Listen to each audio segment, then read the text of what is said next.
Now, U.S. House Speaker Nancy Pelosi has ended her controversial visit to Taiwan. She was seen off by dignitaries at the airport about an hour ago.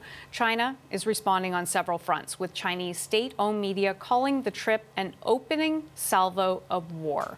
Pelosi discussed U.S. relations in Asia. Our purpose are the three purposes I said, but in doing so, we want to increase interparliamentary cooperation and dialogue. Pelosi also addressed Taiwanese parliament. Her trip has infuriated Beijing, which says it's planning to ramp up large-scale military drills around the self-ruled island, which China considers a breakaway province. Despite the threat, the U.S. says it won't engage in saber-rattling with China. The U.S. House Speaker is the highest-ranking American official to visit Taiwan in 25 years. Now, joining us from Hong Kong is journalist Richard Kimber. Richard, thank you for joining us. We'll talk about the increased military drills and threats in just a moment. But first, on Pelosi's visit to Taiwan, now that it's over, why was it important that she go there?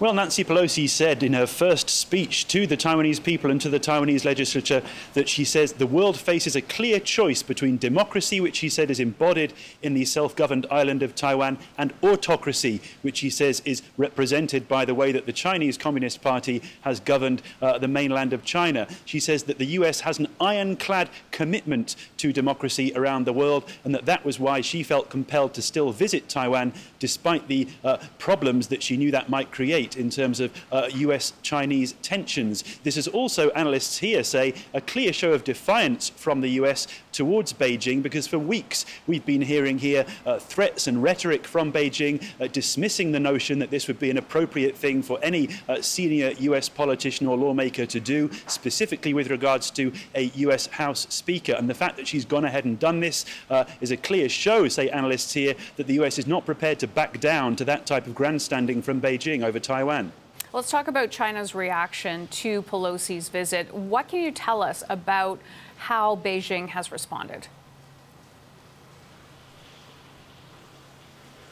Well, that defiance and grandstanding has certainly continued again today. After this visit has been concluded, the Foreign Ministry briefing in its afternoon session said that this was what it called an ugly farce, and that it dismissed any notion that the White House was saying this was not an official visit. The Foreign Ministry in Beijing said this was a clear and deliberate provocation by the US that sought to undermine Chinese national sovereignty. As you mentioned, it considers Taiwan to be part of the Chinese mainland. Now, this is a really important detail, because immediately after this visit has concluded, Beijing has increased its military presence around Taiwan. It now has more warships and aircraft flying around the island than it has done in recent memory. It has 6 specific zones that are effectively encircling Taiwan. And over the next 4 days, Beijing has announced that it will be carrying out what it says are military drills that involve long-range live firing exercises. Analysts here again saying this is a clear sign from Beijing that it's trying to intimidate Taiwan and show that it is willing potentially in the future to take that island back by force, something it's never really ruled out as part of its strategy to reincorporate Taiwan to the Chinese mainland. So there's no real sign of a de-escalation right now, but there is some relief on the part of some analysts here that this has not escalated into something more than simply a war of words and military drills around the island. And that's some relief for some market investors here and some political commentators. Okay, Richard Kimber in Hong Kong, thank you.